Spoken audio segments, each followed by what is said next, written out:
Hello, everyone. This is LaWanda, your CPA, and I just wanted to welcome you to my channel. If you like my channel, please click the like button and we will just get right into it. Please bear with me. This is my first time going live with this, and I'm excited and frightened at the same time. I hope you had a wonderful Thanksgiving, and let me give you these tips and let you be about your way. So, what I want to do, I'm going to introduce myself. I'm LaWanda Benefield. My channel is LaWanda underscore your CPA, and I'm a financial tax strategist. And I want to help individuals and small businesses improve their tax position as well as be confident about their money before tax season starts. And this is a great time to kick this off because we're in week one of the year end countdown. And I want to make sure that you take advantage of opportunities before it gets too late. And once 2026 come in, you will not have the opportunity to make changes to your current position. So let's get to it. I'm gonna give you a couple of tips that hopefully you'll be able to use. So the first one is going to be boosting your retirement contributions. If you are still working for a company and you have a 401, a TSP, a 403, then this is the time you need to make some additional year-end additional year-end contributions. Any increase you can make will just help you that much more in reducing your taxable income. So this lowers your taxable income because it's all pre-tax. So you can pay tax on the back end unless you chose the Roth option with your retirement, then you pay the tax essentially up front. But if assuming you have a traditional way of contributing, then you're taxed after you start receiving those distributions once you have retired or you're no longer working for that company. But by increasing your contributions, you're essentially lowering your tax liability later. You're also increasing your long-term retirement strategies. And remember, you make money over compounding, daily compounding. So the more you put in, the more money you make, and the time that it's there, it just grows.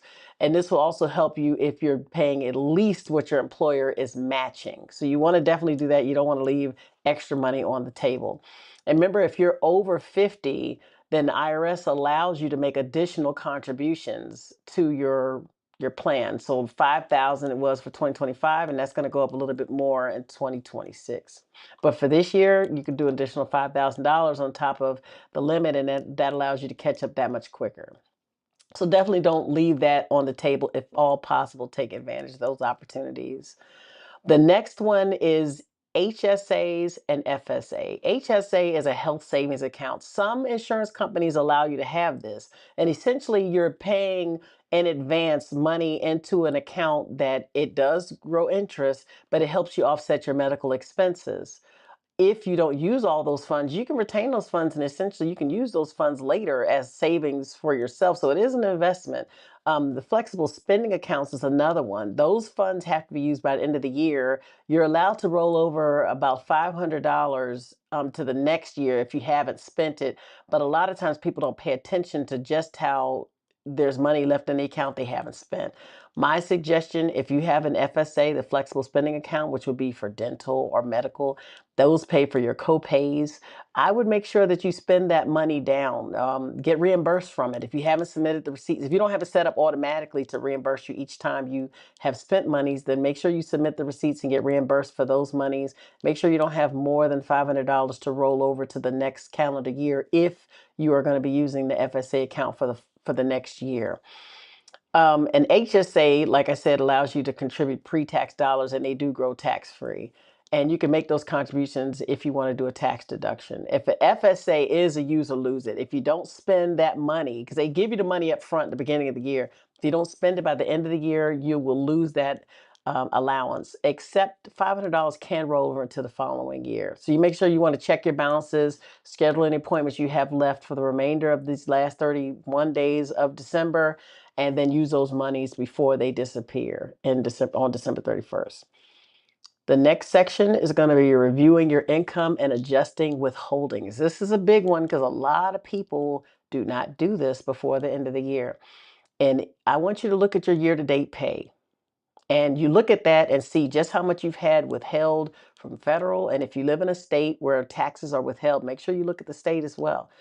If you have been chronically paying taxes in the past because you didn't have enough withheld, this is a good time to start making sure that you change in your withholdings with your company that you change your withholdings to make sure you have enough money coming out to pay federal and enough coming out in state. In federal, they did change the W-4 where you have your adjustments. You have to do additional withholdings. There's a last line on the bottom of that form where you can have additional money come out each paycheck that will help you offset the tax liability that you may incur if you're not having enough taken out monthly, or sorry, each time you get paid on your paycheck for federal withholdings. If you live in a state that requires state taxes be withheld from your income, you have to change your withholdings for that applicable state.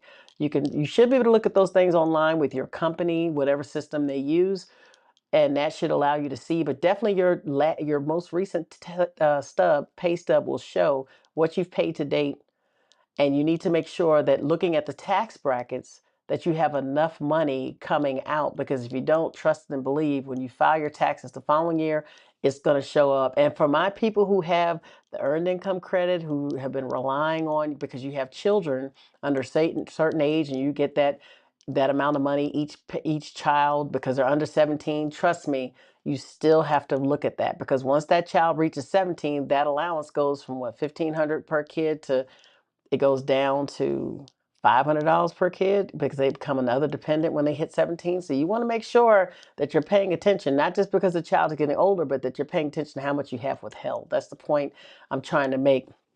It's very, very, very important that you look at your withholdings and make sure that they're accurate. Also, make sure that you're having withholdings. If you pay state withholding for your income tax, make sure that you're withholding it for the correct state.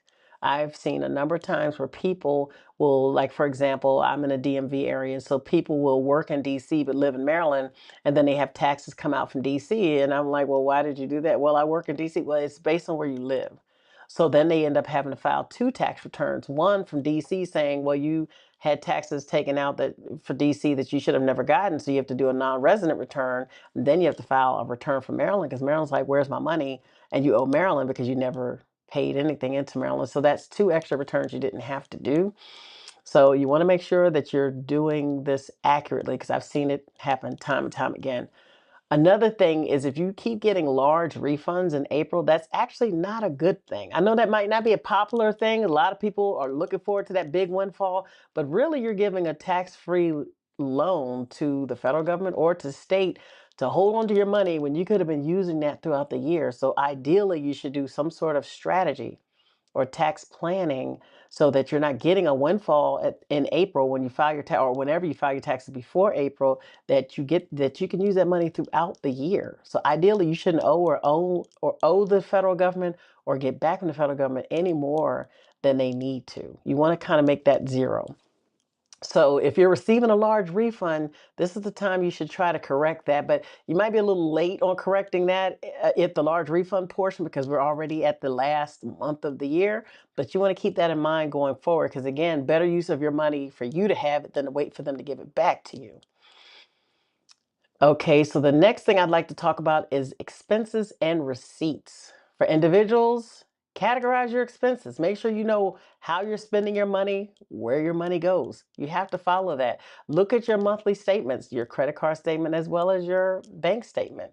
And make sure if you have any subscriptions you're not using, like for those who may subscribe to Disney and you're not watching Disney, or you're looking at Paramount, or you're looking at Peacock, or whatever subscription you're using, you're not looking at it, maybe you want to cancel it, because that incremental cost over month each month starts to add up.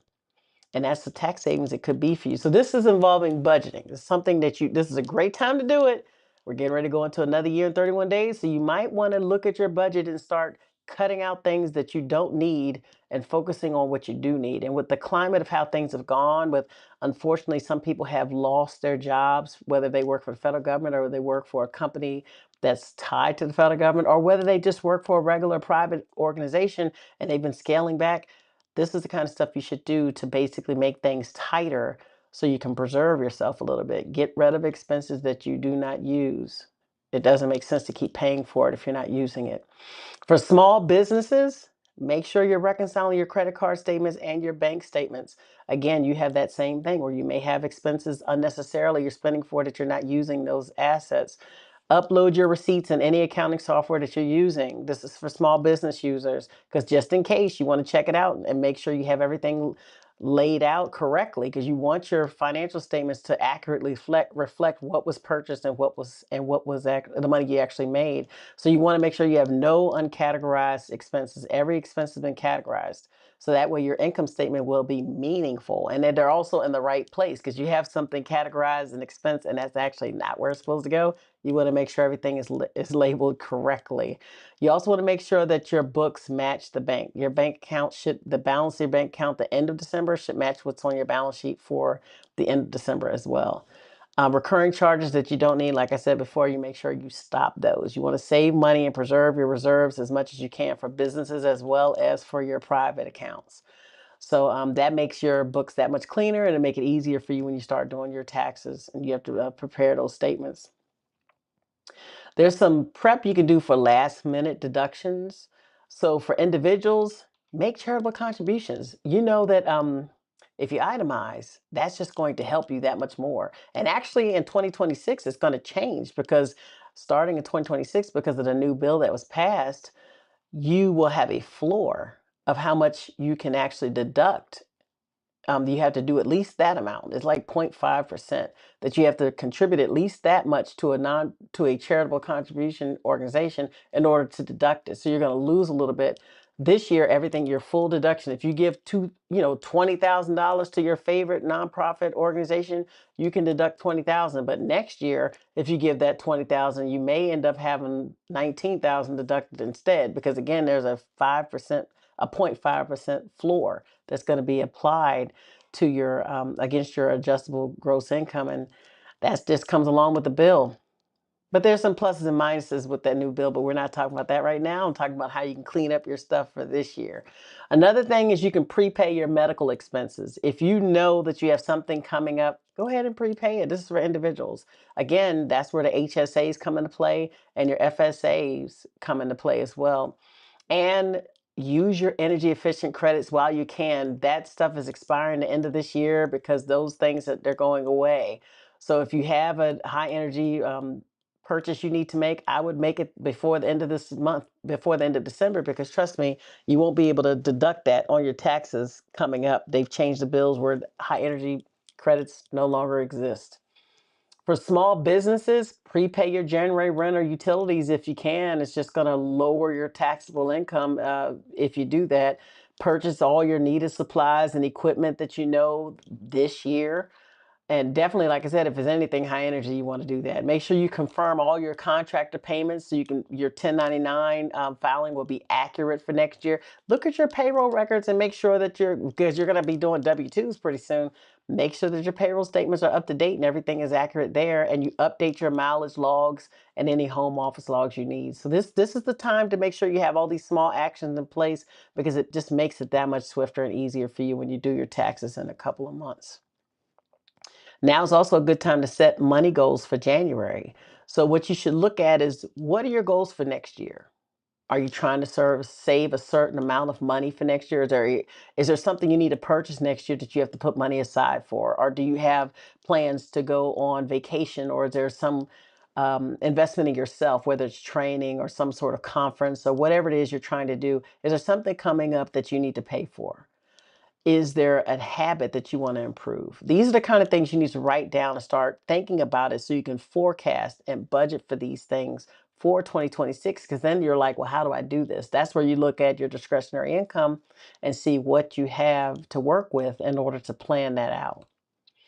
So if you found any of this helpful, there is a downloadable year-end cash flow checklist that I can attach to this video once I've posted it. I plan on posting it in YouTube, and I'll probably put it in Facebook, my professional group Facebook, which is under LaWanda Benefield LLC. Now, if you live in Maryland, specifically Anne Arundel County, but definitely in Maryland, I am accepting new clients for tax services. and a small business and for individuals. But if you make sure you like or subscribe to my channel, because in week 2, I'm going to get into small business year-end money checkup. So thank you so much for watching. I hope this has been beneficial for you. Thank you for bearing with me as I've been trying to learn all these new tools with Ecamm and my new camera and everything. But bless you. Have a great rest of your Sunday, and I hope to see you soon. Take care. Bye-bye.